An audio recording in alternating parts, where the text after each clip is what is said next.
so this video may look a little familiar. About 7 months ago, I made a video where I ranked all Terraria bosses. This video is embarrassing to me despite the massive success of the video, having over 6,000 views, and by far being the most viewed video on my channel. The video is poor in quality and in effort. I was sick when I made it. The list was rushed, and I definitely changed my feelings on it now, especially playing through the game a couple more times, and I feel like I could have done much better than I did. So I'm gonna remake it. Let's get started with the list. By the way, I do want to give a disclaimer because some people were confused. This list isn't based on progression. It's based on how difficult the boss is for where it is in the game. For example, Moon Lord could hypothetically be put as easier than King Slime, even though obviously it is not. It's my opinion on the boss. Obviously, that is not true, but we're gonna get into the list now. The easiest boss on my list is King Slime. This isn't much of a surprise to anybody, because the boss is the easiest progression-wise, but I put him here for reasons other than that. He can be easily outran or exploited. If you have any sort of mobility, the boss is a breeze to run away from. But if you don't, fear not. Rope is his ultimate weakness. Just build a pillar of it, and it's practically his kryptonite. Just shoot down at him with a bow or throw grenades, or anything that you can shoot from a distance on top of rope, and he will not be able to hit you. You've won by default, because he cannot kill you. Next up on the list is the Eye of Cthulhu. Like I said before, this isn't progression. I just happened to find the first two bosses to be the two easiest. Unlike the King Slime, the Eye can't be exploited, and none of these other bosses can be as easily exploited. It also needs extra mobility to outrun, especially in expert mode with its incredibly quick dash. He's not much of a pain, but he can be a bit formidable if you fail to prepare.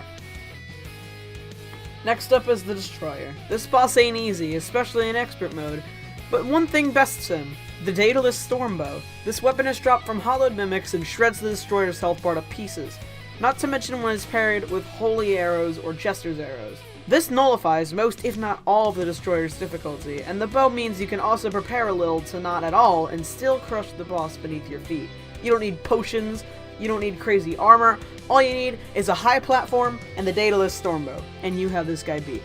We have Golem. This guy's almost a meme in the community because he went from being the final boss to a gateway boss. 1.3 was released. This guy is a cakewalk with the right gear and technique. Not much else to say, so I'll move on. Moving on, we have Plantera. So remember when I said that my previous list was flawed? Yeah, this is what I mean. Plantera was number 1 on my previous list, which many people rightfully objected to. I'm putting the big ugly flower so low because of the numerous ways to avoid its attacks. If you get a giant square in the jungle and stretch a platform across, you dodge most of its attacks as long as you fly in a circle around it. Simple as that. Just make sure you can do enough damage to actually outlive the thing. Next up we have the Twins. The simple reason for the placement here is the Mega Shark. The Mega Shark paired with Crystal Bullets annihilates the Oral Freak shows with little to no difficulty, and it's relatively cheap, considering the hardest part of getting a gun is killing the Destroyer, and we went over how easy that is. And if you wanted, you could just use the Daedalus Stormbow, considering it's still very powerful up until around Plantera, since you can't really use it in the underground jungle. Moving up on the list, we have the Eater of Worlds. This boss is slightly more formidable during the early game, and he requires a lot of preparation to beat. Piercing is incredibly useful, but it's hard to use in the underground corruption. I prefer to fight him on the surface, though doing so takes time and more preparation, so I usually fight him in the chasms just to save time. He's rather difficult, but you can learn him. Next, we have Queen Bee.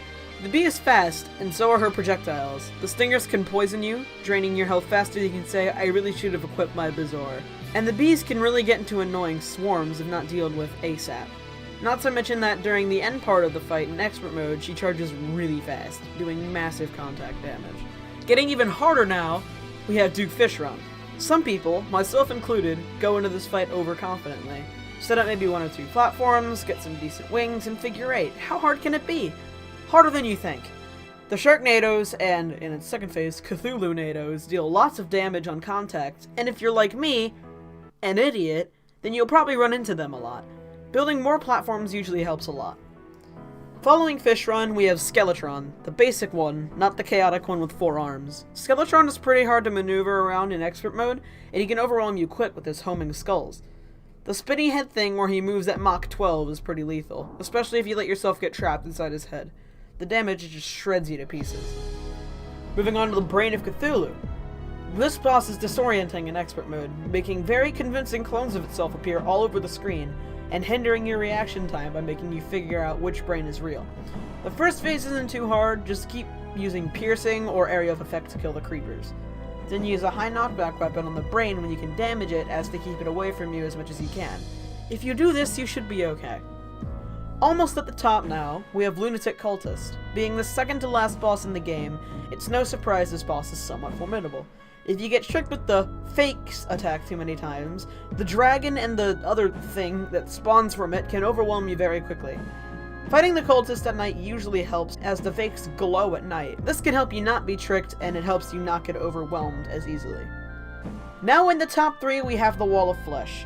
The boss is pretty easy in normal mode, but it is still quite substantial, as it is the gateway boss to hard mode, and it is very challenging in expert mode. The speed and tankiness made it a very challenging opponent in battle, and you need to prepare a ton to beat it. In normal mode, like I said, it is still pretty easy, but in expert mode, you are going to need to prepare. In the number 2 spot, we have Skeletron Prime. And I also got a lot of ridicule for this as well, so I'm pretty sure he was in my top 3 for the previous list. He is chaotic. He got bombs, he got lasers, he got a claw, and you got a saw blade swinging at you while a spiked skull hurls at you spinning like a lunatic. It gets crazy, fast. The main way to beat him that I do is circle around the machination of death and focus its claw and saw hand.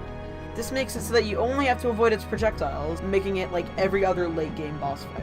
So, number 1. It shouldn't be a surprise to you that the Moon Lord is placed here. From the devastating phantasmal death ray to the Try of Cthulhu projectile spam, this boss can catch you off guard really fast. Obviously it gets points because it is the final boss in the game, but my advice is to just out-damage him. Dodging is incredibly difficult, and it's easier to just out-DPS the boss rather than drag out the fight. You can also use things like teleporters or the Rod of Discord to get past his phantasmal death ray, but you don't have to. You can usually just fly around it if you're using the Fishron mount or even just really good wings. Well, there you go!